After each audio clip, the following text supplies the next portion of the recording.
How can we make this knowledge about healing from chronic pain more accessible? This was the key question that my co-filmmaker Marion Cunningham and I were focused on when we were making the feature documentary This Might Hurt. We worked on it for 7 years before premiering at the Austin Film Festival in October 2019. The film features the mind-body healing work of Dr. Howard Schubiner, a leader in the field of chronic pain, as he treats 9 patients going through a mind-body healing program in Southfield, Michigan. The patients go through ups and downs as they uncover buried traumas, do fear reduction, as they make surprising discoveries about the nature of their pain. I originally became interested in making this film because of a personal experience with chronic pain. When I was 22 years old, I was a junior in college, and I developed debilitating pain in my arms. It was like a burning pain after like a hard day at the gym. I was diagnosed with tendinitis, repetitive strain injury, and I was told by doctors I may never be able to type again or use the computers without pain. So I became really scared. I went through the treatment protocols, which were opioids and physical therapy, but nothing worked. My pain was getting steadily worse, and I ended up having to drop out of college. So I was getting even more afraid at that point. I was worried I was never going to be able to hold a job if I couldn't use my hands to type, to use a computer, and I was suicidal and depressed.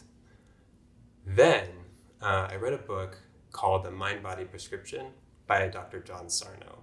And in this book, his theory is that basically it's possible for the brain to create pain, generate pain, even when there's no structural injury happening in the body. So after the body has healed, the brain can still be creating this pain. And that made sense to me because the idea that my arms were ruined at the age of 22 just seemed preposterous. And yet I had all this pain and none of the doctors knew what to do for me. So I put the ideas in his book into practice. I did emotional journaling. I started to talk to my brain, as he puts it, and tell myself that there's no damage in my arms. So I went back to typing and I could feel the pain come into my arms. And I was like, no, I know there's nothing wrong with my arms. Pain, go away. And I could feel the pain dissipate. And that was really like a light bulb moment of just realizing like, wow, we have this influence over our mind and our body when we can unhook from fear and we can take a more careful look at why we're getting these sensations. And so after that, the pain moved to different parts of my body. It went from my arms up into my shoulders and my chest. I had head pain. I got several of the other symptoms that Sarno mentions in the book over the next few months. But I kept doing the work. I did journaling, writing, and all the pain ended up going away, and I haven't had a problem with chronic pain since then. So to give you some insight into the behind the scenes of making of the film, we originally started to film with Dr. Schubiner by just calling him on the phone. He runs these group classes at the time, so he would bring in 9 to 12 people at a time and do like a 3-hour class once a week for 4 weeks. And so he was like, I guess we could do a documentary class. And we were like, yeah, that'd be great. Then when we flew out to Michigan, it was a really special process of getting to know people. These are people who've been in chronic pain for 5-10 years at this point. They've been to all this medical testing and treatments that didn't work. And so they were a little tentative, not wanting to put too much hope in this new treatment. And they were also a little curious about what this film was going to be, what it was for. And I told my story of chronic pain and my recovery and explained my interest in wanting to tell stories in a really frank and honest way about what is pain, why do we have chronic pain, can it be addressed in this specific way through mind-body medicine.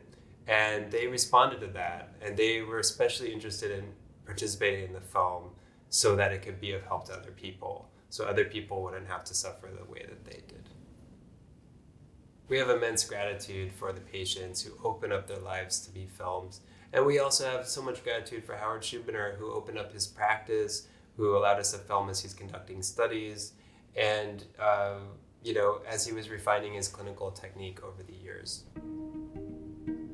An important reason why we wanted to make this film and bring it to audiences around the world is that many people's best way of learning is not through reading, right? And some people obviously can't read. And so we really felt like to be able to go through an immersive cinematic experience while starting to wrap your head around these mind-body ideas would be really powerful for people. And we wanted to put people through that experience through the eyes of the patients going through it so they could identify with people just like them. We were gearing up to release the film when the pandemic struck in 2020. And so we really had to shift gears and figure out how to release the film virtually and host screenings around the world on an online cinematic format. And one of the positives about all of that was that through these social screenings, people were able to come online and form communities of like hundreds of people at a time and, post comments on this film as it was going and then join Zoom rooms afterwards and make all these social links, which is so important for people who are in chronic pain and often are so socially isolated. Our goal with the film was always to create public education and awareness around these mind-body healing principles. And so we launched a 3-year campaign to do just that, especially to bring the film directly to the people who could benefit from it the most. So on the one hand, we screened the film for many different patient groups, including the Canadian Mental Health Association, lots of different CRPS groups, and other groups like that, patient support groups. Then we also screened for medical professionals and for like medical schools, so Harvard Medical School, Johns Hopkins Medical School, Wayne State University, University of Southern California.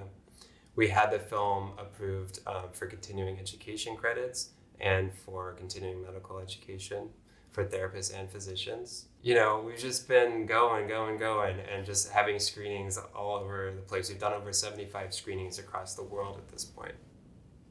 Through our internal metrics, we know that over 55,000 people have viewed our film. And the feedback we've gotten is so encouraging. We get people writing us every month saying, my pain is gone. And then occasionally people will say, like, I had a major flare-up while I was watching the film. And my pain got a lot worse, but like it helped people have an insight that like, okay, if just watching a film can make my pain dramatically worse, then like there must be some mind-body component to it. We had a journalist write to us who was suffering with debilitating long COVID, had become disabled, and was very skeptical of these mind-body principles. When she watched the film, though, a few of the sequences really resonated with her and sort of like broke through to her. And she realized and was able to like drop some of her resistance and ended up recovering from like debilitating long COVID through her experience watching the film.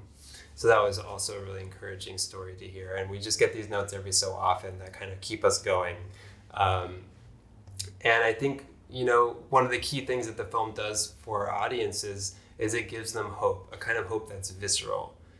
People are seeing somebody just like them go through this process. They see that if you do the work, you can get results. What were my personal learnings from making the film? So much. One of the most tricky things was having to watch footage of people talking about their traumas over and over and over.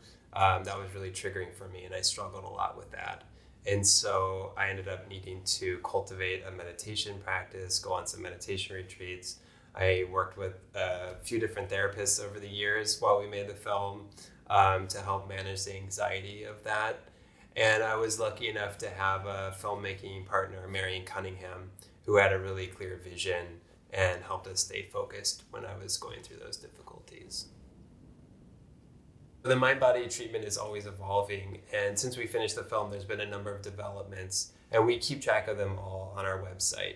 And so there's especially a lot of enthusiasm for pain reprocessing therapy and somatic tracking, as well as the result of the Boulder back pain study, which showed these incredible results of 66% of people with back pain becoming pain-free or nearly pain-free.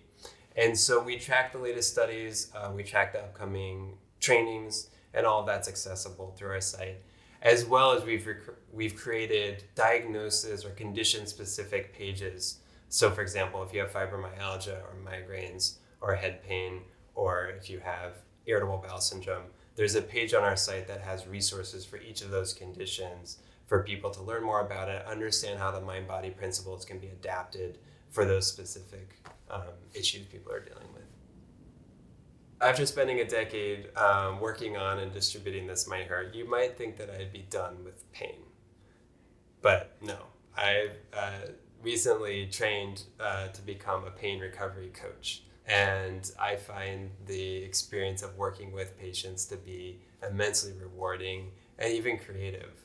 Each person needs their own very specific approach that needs to be tailored for them. And sometimes they need, help with fear reduction. Sometimes they need help figuring out how to start a journaling practice. Sometimes they need to set up a meditation practice. Each person has these different needs, and to figure out how to assist them at whatever part of the process I find them at is just really a joyful experience. I have to say, one of the most surprising things is to still be discovering just how common and widespread mind-body disorders are.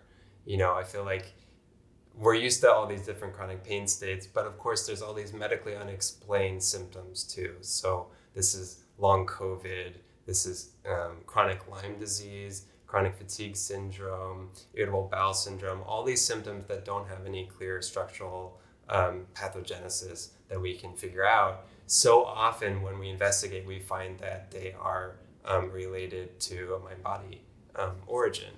And so this knowledge and these ideas are just, it's so urgent and critical to get them directly to people who need them the most. And so, we're really passionate about, getting the film out there, and we really hope you enjoy This Might Hurt.